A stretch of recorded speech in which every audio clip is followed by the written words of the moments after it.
오늘 본문의 사도 바울은 구약 성경에 기록된 이스라엘 역사의 어두웠던 내용들을 인용을 해가지고 고린도 교회 성도들을 사랑으로 권면하는 내용입니다. 왜냐하면 고린도 교회 안에 과거 이스라엘 백성들이 저질렀던 잘못과 죄가 있었기 때문에 그렇습니다. 그래서 바울은 그들로 하여금 과거의 부끄러운 역사를 되풀이하지 않기 위해서 엄중히 경고의 메시지를 전하는 모습을 볼 수가 있습니다. 먼저 1절에서 4절까지는 이스라엘 백성들이 하나님으로부터 받았던 4가지 은혜를 말씀하고 있습니다. 우리 1절, 2절을 같이 보도록 하겠습니다. 시작. 형제들아, 나는 너희가 알지 못하기를 원하지 아니하노니 우리 조상들이 다 구름 아래에 있고 바다 가운데로 지나며 모세에게 속하여 다 구름과 바다에서 세례를 받고. 아멘. 구름 아래에 있다. 구름 안에서 세례를 받았다는 말은 도대체 무슨 의미일까요, 여러분? 하나님이 구름 기둥을 보내셔서 이스라엘 백성들을 구원의 길로 인도하시고 바로의 군대가 손대지 못하도록 우리 하나님께서 철저하게 지켜주셨습니다. 이것이 바로 이스라엘 백성들이 하나님으로부터 받은 은혜였다라는 거예요. 두 번째 받은 은혜는 바다 가운데로 지나는 것입니다. 바다 안에서 세례를 받았다고 말합니다. 이 말은 출애굽기 14장 21절에서 22절을 생각하고 한 말씀인데요, 한번 같이 보시겠습니다. 시작.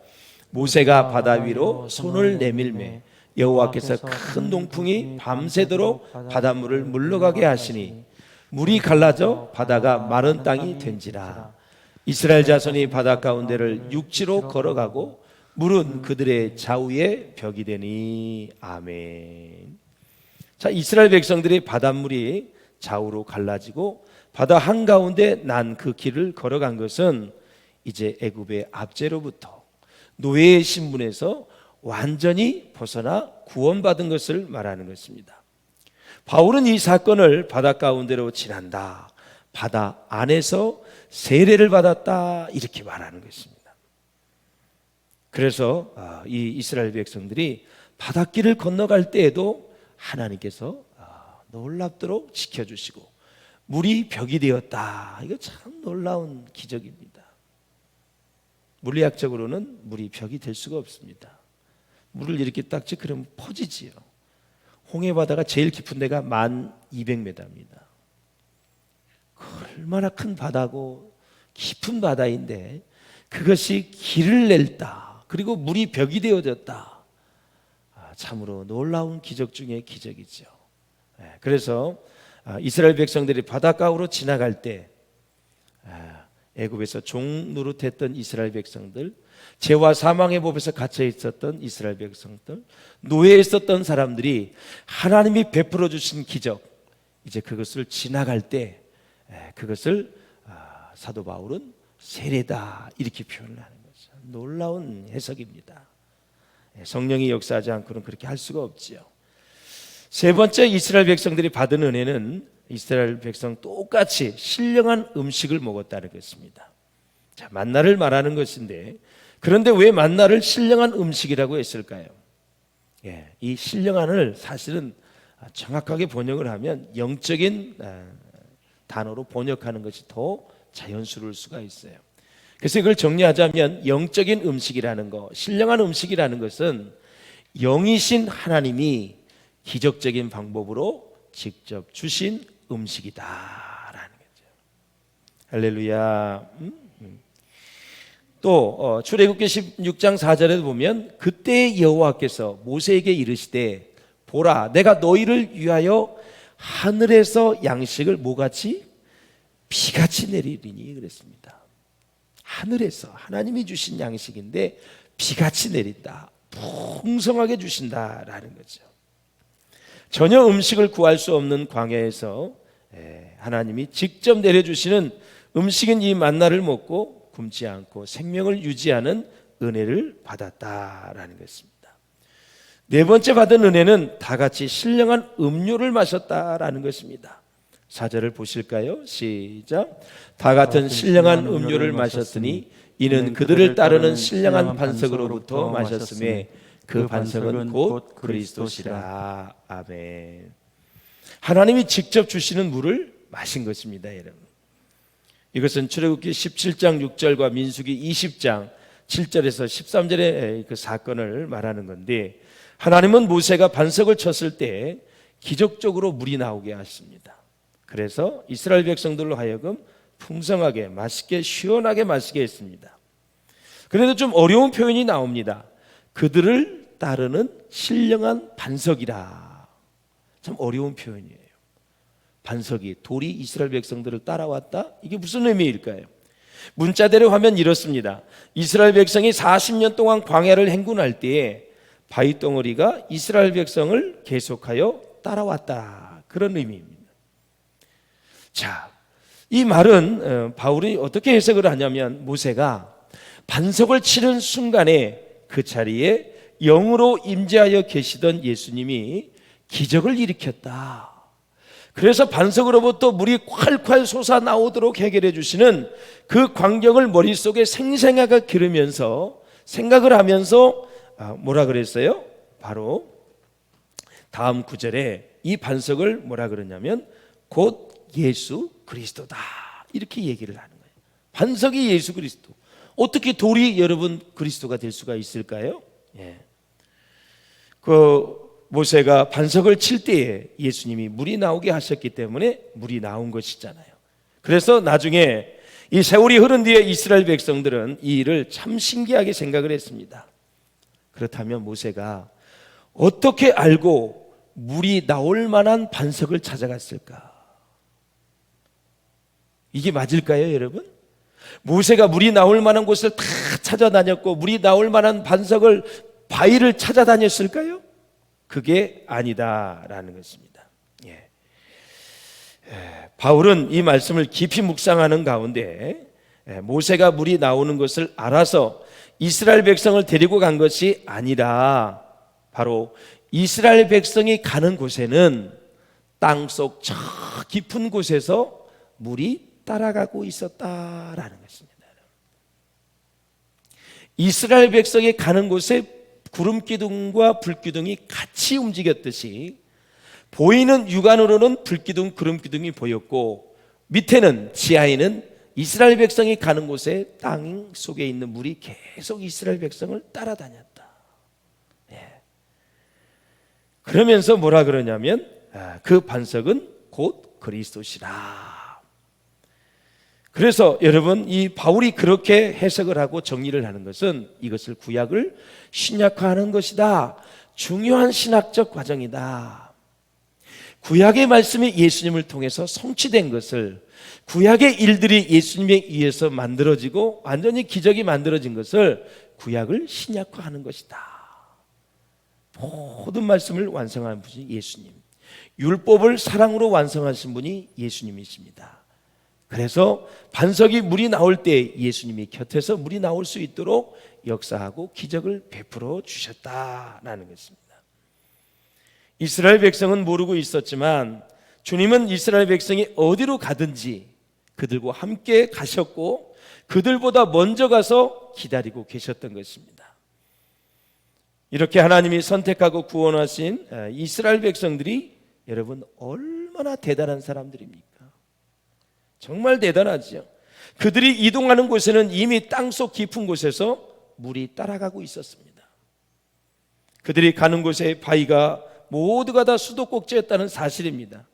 모세는 하나님을 의지하여 말씀에 순종하여 지팡이를 바위 위에 얹고 가리키면 물이 터져 나왔습니다.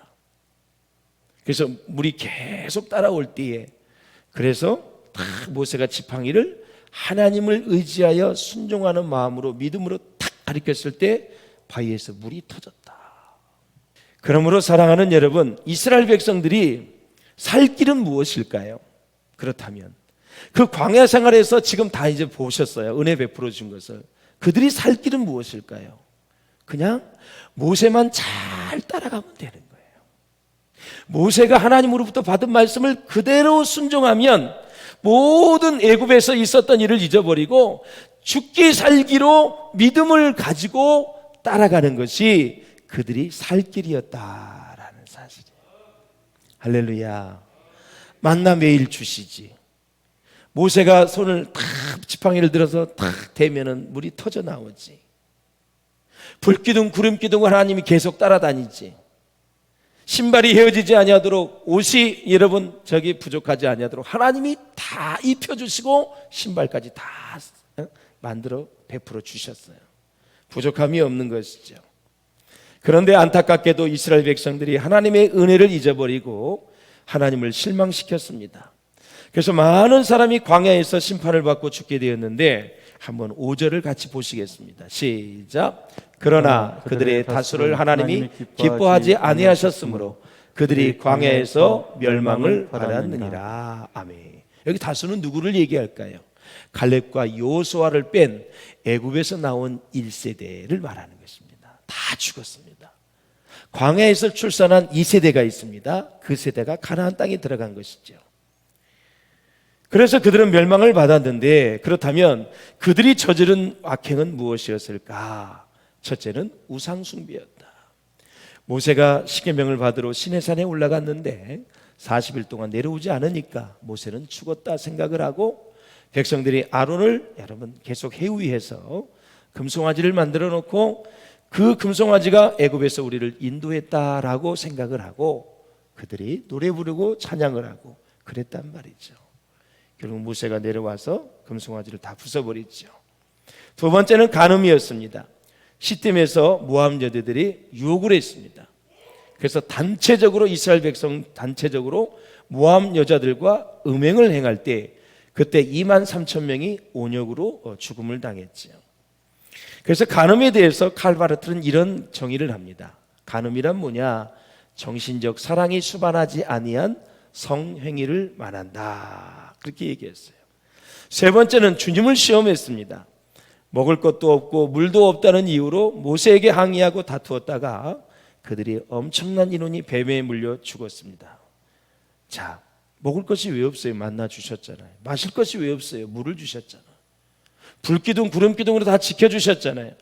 모세는 이것을 여호와를 시험한 것으로 이해를 했습니다. 왜냐하면 그들은 근본적으로 여호와를 믿지 못했기 때문에 그렇습니다. 시험은 왜 오느냐? 하나님이 하시는 일들에 대해서 믿지 않는 것을 하나님을 시험했다라는 거예요. 그래서 그들이 원망 불평해서 고기까지 주었어요. 그래서 고기 먹다가 또 수많은 사람이 심판을 받아서 죽었단 말이죠. 그래서 하나님이 허락하지 않는 것은 받지 않는 게 좋아요. 주신 것을 감사하며 사시는 저와 여러분 될 수 있기를 주의 이름으로 축원합니다. 네 번째는 원망하는 죄를 지었어요. 이스라엘 백성들은 고라 일당에 죽는 것을 보고 모세와 아론을 원망하였다가 연병의 재앙으로 엄청난 죽임을 당했습니다. 그래서 하나님을 시험했다. 하나님을 시험한다는 것은 하나님을 불신해서 신뢰하지 못해서 원망하고 불평하는 것을 말하는 것입니다. 저와 여러분의 인생에는 이런 일이 없으시기를 주의 이름으로 축원합니다. 그래서 바울은 두 가지 권면을 하고 있습니다. 하나는 너희도 옛날 조상같이 하나님을 원망하지 말라는 것이고, 또 하나는 이런 성경의 기록은 말세를 만난 우리를 위해서 기록이 되어졌다. 다시 말씀드려서 오늘 우리는 마귀가 더욱더 발악을 하는 시대에 살고 있기 때문에 우리의 눈에 보이지 않는 영의 세계를 잘 볼 수 있어야 된다라는 것입니다. 특별히 본문의 특징은 이스라엘 역사 안에서 설명하고 있다는 것인데요, 이스라엘 역사는 그저 단순한 한 나라의 역사가 아니라는 것이죠. 하나님께서는 그 역사 속에서, 그 역사적 사건 속에서 하나님의 뜻을 계시하고 있다라는 거죠. 바로 그 사건 속에서 하나님이 말씀하고 있기 때문에 그 사건이 계시적인 사건이고 계시적인 역사의 사건이 된다. 계시가 뭐냐면 하나님의 뜻을 펼쳐 보여서 우리에게 보여주는 것입니다. 홍해의 기적, 애굽의 10가지 재앙, 반석에서 물이 나오는 거, 불기둥 구름기둥, 이런 것 모든 것이 다 하나님을 우리에게 알려주시는 사건이다. 쉽게 얘기해서 이스라엘 백성들에게 있어서는 역사적 사건이었지만 그 사건을 통해서 하나님이 우리에게 하나님을 보여주셨고 우리에게 교훈을 주셨고, 그 교훈을 주신 사건을 오늘 이 시대에 살아가는 고린도 교회뿐만 아니라 21세기에 살아가는 우리에게도 거울이 된다라는 거죠. 6절을 보십시오. 6절 시작. 이러한 일은 우리의 거울이 되어 우리로 하여금 그들이 악을 즐겨한 것 같이 즐겨하는 자가 되지 않게 하려 함이니 그랬습니다. 그래서 출애굽을 해서 가나안으로 가는 길이, 이런 길이 바로 우리에게도 거울이 되어서 교훈이 되는 말씀이다. 자, 이스라엘 백성들을 한번 생각해 보겠습니다. 사도행전 7장에 보면은 이제 스데반 집사님이 광야교회를 얘기합니다. 구약을 들어서. 그래서 이 광야교회는 이 광야를 생활을 하는 이스라엘 백성들을 바로 가리키는 것인데요, 광야교회는 아까도 말씀을 드렸지만 바다의 세례에서 시작이 되었습니다. 홍해를 건너서 세례를 받아서 그들이 한 무리를 이루어서 살아가는데 그것이 광야교회다. 교회는 그래서 사람을 말한다고 했습니다. 그래서 이 광야교회, 광야 생활에서 그들이 세 가지를 지켜야 경건 생활을 잘 할 수 있는데, 약속을 믿는 신앙, 그리고 율법을 따르는 믿음, 마음, 그리고 모세를 통하여 하나님의 말씀을 듣는 자세, 이 세 가지가 광야에서 제일 중요한 거예요. 꼭 지키셔야 돼요. 하나님이 약속했으면 그 약속을 믿는 신앙이 있어야 돼요. 그리고 하나님이 주신 율법이 있잖아요. 율법을 따르는 마음이 준비되어 있어야 돼요. 그리고 모세를 통해서 순간순간 상황에 따라서 하나님이 말씀하실 때 그것을 들었어야 되는데, 이스라엘 백성들이 그렇지 못해서 그들은 경건이 무너졌고 결국 하나님 앞에 심판을 받고 1세대가 여호수아와 갈렙을 제외하고 다 멸망을 당했다라는 것입니다. 그래서 사랑하는 여러분, 구원이 뭐냐? 구원이란, 광야교회에서 구원이라는 것은 매일매일 당하는 시험에 빠지지 않는 것입니다. 모든 시험을 겪게 되는데 시험에 빠지지 않는 것이 구원이지요. 그래서 이스라엘 백성의 구원을 세 차원에서 얘기하는 거예요. 홍해를 넘는 과거의 구원, 이제 넘어왔어요. 구원을 받았어요. 그 다음에 이제 요단강을 건너는 종말론적 구원은 뭐냐면, 여러분, 요단강을 건너지 못한 1세대가 있었어요. 그래서 여러분, 지금 우리는 예수 믿고 구원을 받아 천국에 갈 수 있는 사람들이 다 여기 모여서 예배를 드리는 거예요. 그래서 요단강을 건너서 그들이 이제 하나님이 주신 가나안 복지 땅, 그 땅을 하나님이 주셨잖아요. 7 족속을 강도고 내려 쫓았어요. 죄악이 간영했기 때문에. 그래서 죄가 간영하면 다 뺏기는 거예요, 인생은. 그래서 이스라엘 백성들에게 40년 정도 훈련시켜 주셔가지고 그 땅을 이스라엘 백성들에게 준 거예요. 그리고 나서 이제 구원을 받은 이스라엘 백성들이 가장 중요한 것은 뭐냐면 현재적 구원인데, 현재적 구원이 뭐냐? 매일 당하는 시험에 빠지지 말고 그 시험을 이겨라라는 거예요. 우리가 해야 될 일이 바로 현재적 구원에 초점을 맞춰야 된다라는 것이죠. 시험은 언제나 누구에게나 있습니다, 여러분. 우리 몸이 건강한 것도 시험입니다. 건강하니까 죄를 짓는 사람이 많이 있습니다. 우리 인생에 잘 되는 것도 시험입니다. 그리고 잘 믿는 사람에게도 시험이 있습니다. 기도하는 사람에게도 기도하는 중에도 시험이 있습니다. 또 어떤 사람은 더 잘 믿어보려고 할수록, 더 주님을 사랑하면 사랑할수록 더 큰 시험을 받게 되는 것이죠. 예수님도 시험을 당하셨습니다. 기억하셔야 돼요.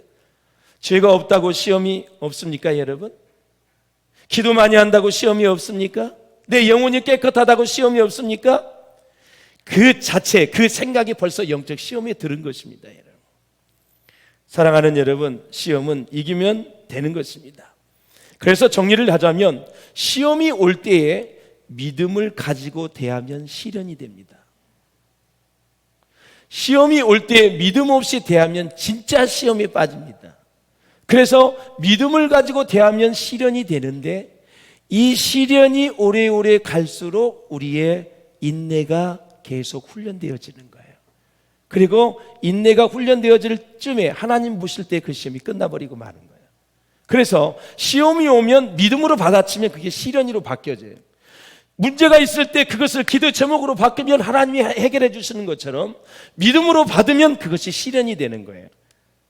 그것이 여러분 우리에게 살 길인데, 자, 야고보서를 보세요. 너희의 믿음의 시련이 이렇게 됐어요. 그러니까 시험이 올 때 믿음으로 받으면 시련이 되는 거고, 그 시련이 오래오래 지속이 되고 시간이 한 달이 됐다 그러면 한 달 동안 여러분은 인내의 훈련을 받은 거예요. 그래서 시험이 떠나가게 되는 거예요. 할렐루야. 이걸 신학적으로 여러분들이 잘 이해하시면 다 시험을 이길 수가 있어요. 무조건 시험이 오면 믿음으로 받아쳐야 돼요. 그럼 그게 시련이 되는 거예요. 시련은 버티면 되는 거고 기도하면서 그냥 버티면 돼요. 그러면 내가 인내의 훈련을 받으면서 인격적으로 영적으로 성숙해 가는 거죠.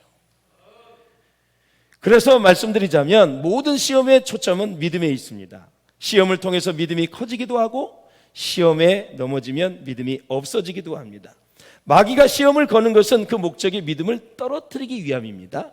마귀가 시험을 우리가 걸어오는 것은 믿음을 병들게 하고 믿음을 변질시키는 것입니다. 그 모든 마귀의 공격의 초점은 우리의 믿음을 떨어뜨리는 거예요. 할렐루야. 믿음이 떨어지면 나중에는 어둠 속에 갇히게 돼요. 그러면 헤어나지를 못해요. 많은 사람들이 저 사람 시험 들었다 그러는데 자기는 시험이 안 들었다고 얘기해요. 자기는 어둠에 갇혀 있는데도 이길 수 있기를 주의 이름으로 축원을 드립니다. 그러므로 사랑하는 여러분, 이 시험에 들게 되면 의심을 일으키게 하는데 의심하기 시작을 하고 두려움에 깊이 빠지게 되면 점점점 깊이 시험에 빠지게 되는 거예요. 그래서 시험은 곧 믿음의 문제인 것입니다. 그러므로 시험이 올 때 먼저 당연하게 받아들이고 대처를 하면 우선 우리는 승리에 한 걸음 더 나아간 것입니다. 사랑하는 여러분, 그래서 우리가 기도할 때 시험에 들지 않게 기도하는 것이지 시험이 없기를 기도하는 게 아니에요. 시험이 올 때 이기게 해달라고 기도하는 거지 아예 시험이 없기를 기도하는 게 아니에요. 그래서 예수님이 주기도에 시험에 들지 않도록, 시험이 오지만 그것을 믿음으로 받아쳐 시련으로 만들고 그것을 이기라고 우리가 기도하는 거지 우리 인생 가운데 시험이 없기를 기도하는 게 아니에요. 그건 잘못된 기도예요. 시험은 생명이 있는 한 누구에게나 다 오게 돼 있다라는 사실이에요. 그러므로 시험을 이기기 위해서 기도하는 것이지 시험이 없게 해달라고 기도하는 것은 아니다라는 것을 기억할 필요가 있어요. 여러분, 가난도 잘 이기시고 절망도 이기시기를 바라고 섭섭함도 이기고 시기질투도 이기고 어려움도 이기는 이 놀라운 모든 일들이 다 우리의 믿음에 있다라는 것입니다. 여러분, 그래서 시험은 당연한 것으로 수용을 해야 돼요. 시험이라는 사건 속에 의미가 있다는 것을 알아야 되는데 하나님은 시험을 통해서 꼭 두 가지를 이루셔요. 첫째, 하나님의 뜻을 이루어가고 또 하나는 우리의 믿음을 더 순수한 믿음으로 더 큰 믿음으로 만들기 위해서 그렇게 하시는 거예요. 있습니까 여러분? 그래서 시험은 나를 하나님 앞에서 더 바람직한 존재로 만드는 것이고 감당하지 못할 시험이 있다면 피할 길을 주시는 것인데 이것이 하나님의 사랑입니다. 그리고 시험을 통해서 하나님이 나에게 원하는 것은 그 사건이 아니라 믿음이라는 거예요. 아브라함이 이삭을 바치라고 하나님 말씀하셨어요. 하나님은 그 사건을 받는 것이 아니라 그 사건을 대하는 아브라함의 믿음을 받으신 거예요. 막 각을 떠가지고 그리고 막 태우는 거, 그 사건을 보기 원하는 것이 아니라 진짜 얘가 모리아산으로 가는지, 진짜 얘가 각을 뜨려고 하는지, 불에 태워 번제로 드리려고 하는지, 그 사건을 받으려는 것이 아니라 그것을 하려는 의지, 그의 믿음을 하나님이 받으신다라는 사실이에요. 그래서 여호와 이레 믿음의 통과가 되니까 어린 양을 준비해서 대신 여러분 이삭 대신에 어린 양을 드리잖아요. 사랑하는 여러분, 하나님은 신실하십니다. 감당하지 못할 시험으로 우리를 넘어지게 내버려 두지 않으신다라는 사실입니다.